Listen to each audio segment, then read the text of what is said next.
Before I get into the worst to best ranking, I want to highlight and shout out my patrons, should I say, who are supporting me every month, and you guys are fantastic. So your names are going to go on screen right now. Thank you so much for supporting me as much as you do. It's amazing to have that kind of support. It's not something I really ever expected, and it is the reason why this particular video exists. If you would like to request or recommend me some worst to best rankings or any other kind of video, go click my link in the description to find out more about it, and you can support me on there and get your own requests and own kinds of videos that you would like to see on this channel, and I will make them happen. So go check it out. Thank you to everyone that is already supporting. You are fantastic.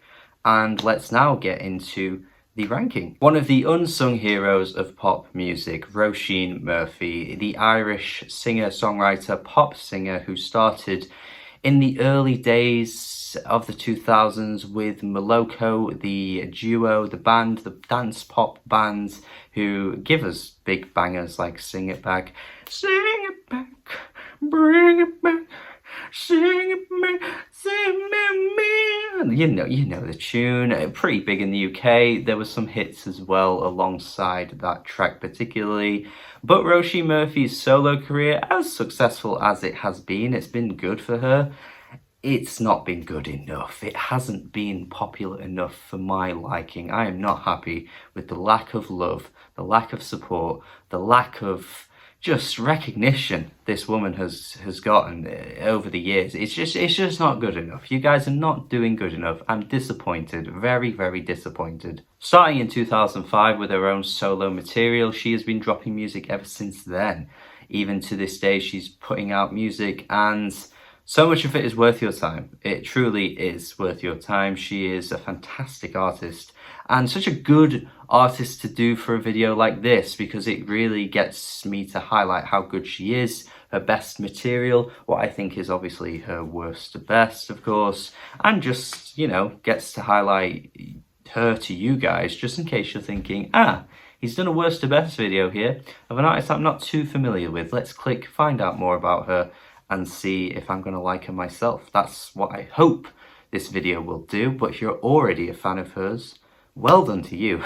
And also, you will have to let me know if you agree or disagree in the comments. So yes, we will start with her top 5, because she only has 5 albums. 5 albums, not going to do any Moloko music, just going to stick to her solo material, starting with what I think is number 5.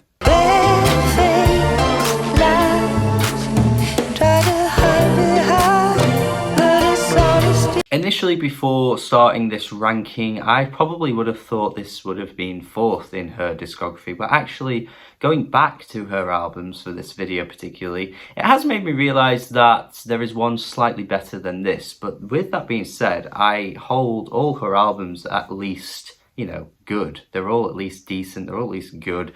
There isn't a bad album in her discography so far.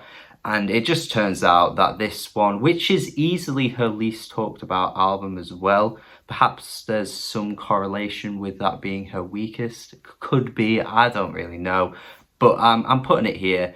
And also, you know, giving you guys a sort of, you know, nudge to say it's still actually pretty good. But I still really appreciate this album. I think, to be honest, it's her most unusual sounding album. There is one other album in her discography that could go head to head with this, to be fair, but I would pip this to the top of the list of being the most strange and absurd sounding. A track like Romantic Comedy is so off kilter and so strange and absurd. The vocals don't really mesh with the clashing synths at all, but it somehow kind of works. Pretty Gardens as well is another track for me, where there's just such a haunting and stirring feeling that you get from this track. It all just feels bizarre and odd and claustrophobic at times too. 10 Miles High is definitely perfectly described as claustrophobic in my opinion. Also as well, going back to Pretty Gardens, the way it sort of reminds me of like Under the Skin, you know, with Scarlett Johansson, and she's kind of like creeping in, and sort of luring the humans into her lair. It's just got that feeling to it as well. And lip service, man, sounding nothing like any of the above.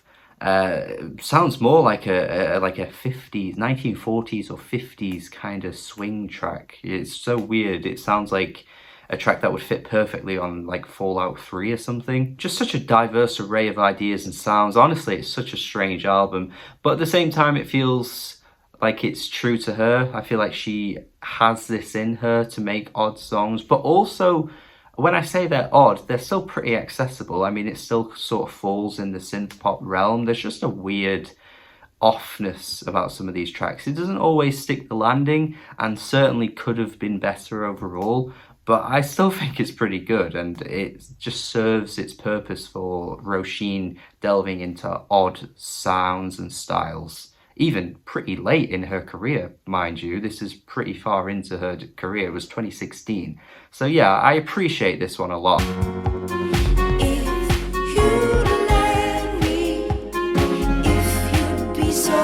The year before this album was released, we had Hairless Toys, which was definitely my first exposure of Roshin Murphy. This was back when I was really starting to get into music. I did give it a listen at the time, didn't really think much of it, I didn't really have a strong opinion on it, and didn't really know much about Roshin Murphy. All I knew was that it got brought up quite a few times on some year-end lists. I think NME had it on their year-end list. I think maybe Rolling Stone did too. Consequence of Sound, all those kinds of online publications had talked about it. I was sort of interested, wasn't really, you know, for me at the time, but not a great place to start, I will say that. In fact, I would even put Take Her Up to Monto in that same bracket too. These two albums are not the first place you want to start for Roshin Murphy. Mostly because it's not immediate, but I will say it creeps up on you. Like I say, before this video, I wasn't too keen on this, but going back to it, it actually grew on me a little bit. I thought Evil Eyes actually was quite an interesting track. It's another album that is patience testing. It has some odd quirks to it throughout, but it's more linear in how it just feels like a more straightforward tracks as opposed to Take Her Up to Monto, which is just strange throughout. You can make more sense of it, even if it does start to run out of steam towards the end, particularly the title track. I was kind of losing a bit of patience with this album by then. The previous album that I put at 5, I kind of lost a bit of patience with its oddness. I lost patience with both for different reasons, but it's still pretty good, and I like the way that she kind of elongates some of these tracks. Another album that I'm going to talk about soon does a similar thing with the long tracks, the lengthy tracks, and I think she actually pulls them off quite well. A lot of artists can try this kind of thing. It can really drag out for long periods of time, but I think Róisín manages to make these songs, you know, serve their purpose, because there's only 8 tracks and it's a 50-minute album, so you can get the sense of how long some of these tracks do end up being. There's some Kate Bushisms coming through actually, particularly in the slower tracks, the slower vocal performances, which is always good to see. Often it does pop up. As we know, Kate Bush is often the blueprint for many artsy pop singers, even to this day. And the final track as well, particularly starting off, sounds a bit like Kate Bush, Unputdownable, which I really like the title of that track. A cheesy idea comparing a person to how you can't put down a book. Saying that out loud is quite cheesy, but to be fair, I think she sells this track really well and it ends up being one of the best songs. It's just such a lovely, cute idea for a track, and she sells it musically as well. So yeah, it's a good album. It's a good album. Not quite great, but I think it's worth your time.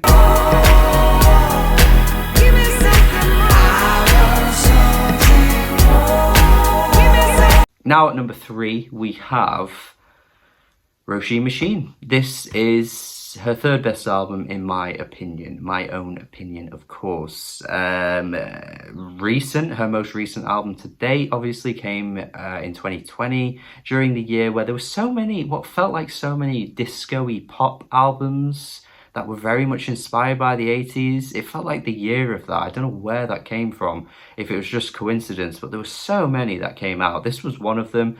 Definitely leaning towards more some of those like Madonna vibes with how she would stretch out the tracks quite long, particularly on Madonna's first album. It unfortunately at times becomes a bit too repetitive. I kind of want the tracks to be a bit more urgent, but it really does leave some really great moments. And I like the fact that the songs do run on long too, because you don't tend to get this very often with synth pop or pop music, especially not nowadays where songs are like 2 minutes long really. But it still brings out some fantastic moments, particularly Something More I think is a fantastic pop track, a bit of a shorter one. I think it works quite well. Murphy's Law as well I think is great. I think the vocals are so charming on this one.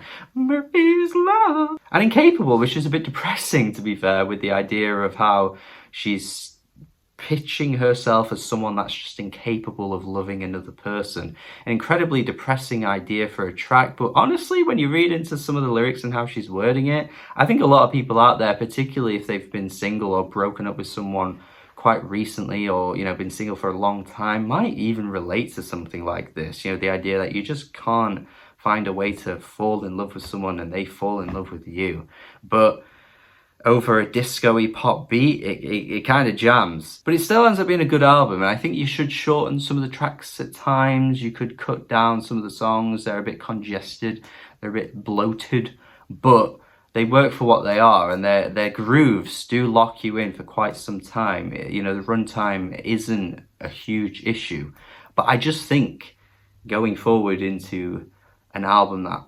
is better than this, which I'll get to, you see why I think the tracks could be shorter, but we will get to that.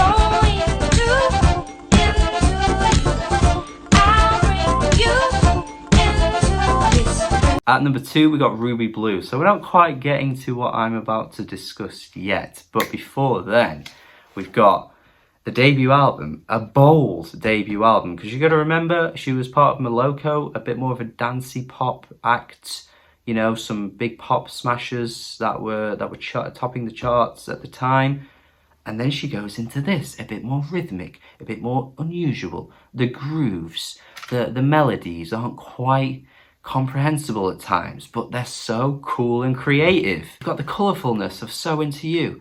The bloody vocals on the chorus there pop so much.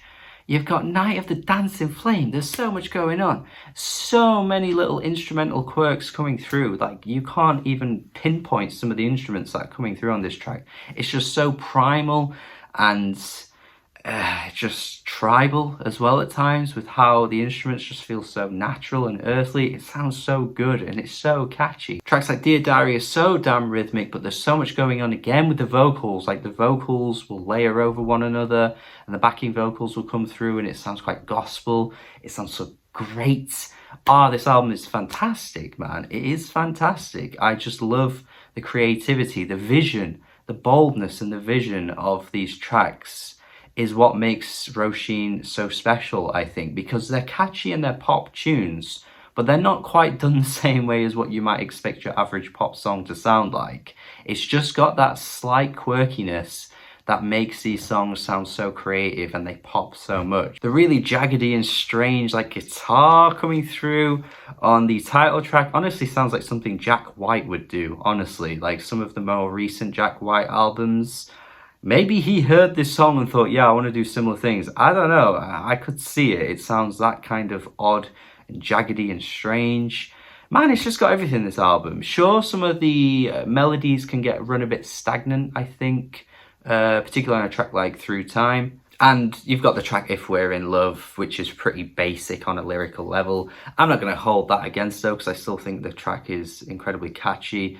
And the chorus is great. You've got the track Bang Bang, which is just so much fun too. There's just so much on this album. It packs in a great deal of ideas. And this is an album that kind of makes me go, yeah, she deserves better, because an album like this should be talked about way more, particularly for 2000s pop. And yet there's another album that's even better than this, despite my gushing that I've just done all over it. There's one album better than this.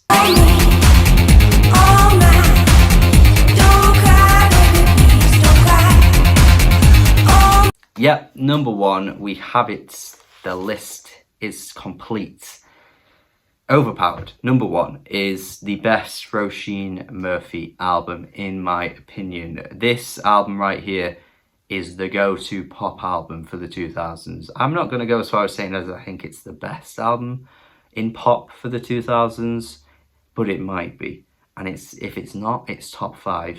It might even be top 3. This right here is exactly why I think she's the unsung hero of pop. Because in an era where synth pop was banging, synth pop was all over the charts, you've got Roshin Murphy dropping an album as good as this, and yet really, it's not talked up or talked about enough. I just don't get it. How is a track like You Know Me Better not topping the charts? What a pop slapper banger that is. And from start to end, this album is just full of synth pop jams. You've got Body Language. Oh my god, the hard beat on this one is so good. You've got Cry Baby, the duttiest, sluttiest beat. Oh my god, this bangs so ridiculously hard. Oh my god, the beat on this song, man, is just ridiculous. Overpowered as well. There's a bit of that sensualness coming through on that track. I definitely think, and I've said this before, that Jessie Ware kind of gets that sensualness from a Róisín. There's got to be some influence coming through. You got tracks like Movie Star, which are so good as well. Reminds me of something like Robin would do. Look, I'm name dropping so many artists that have had such successful careers and, you know, have had such acclaim and love showered over them for their synth pop music, and Roshin Murphy should be in the conversation for that.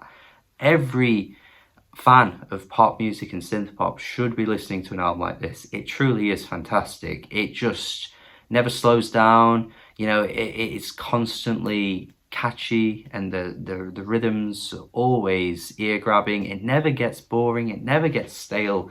It's just everything you want in a pop album. And as I mentioned with Roshin Machine, you know, some of those tracks take a little while to get going, and I feel like the immediacy of Overpowered is what makes it so much better. You're not waiting, you're not sort of sitting around with some of the grooves building up. It just gets straight to the point, and the tracks slap so hard. As basic as that descriptor is, you know, it's not exactly a new term being dropped here. I'm just giving it to you straight to the point. These tracks just slap so hard. So there we have it, her worst to best, her top 5 albums, and my favourite has ended up being Overpowered. So thank you for watching. Hopefully you enjoyed this video. Hopefully you got something out of it. Hopefully maybe some new recommendations that you hadn't heard already. I would love to see you guys tell me your thoughts on this video in the comments. If you've never heard her before, come back to the video, tell me your thoughts. If you have heard her, please let me know what you think and what you think of this ranking. So yes, thank you as always. Check out my Patreon. As I said at the start of the video, you can get more recommendations for these kinds of videos and pass them my way if you support me over there. Thank you. Just subscribing would be amazing too. If you've never subscribed to this channel before, you are missing out. So thank you as always. Have a good day. Goodbye.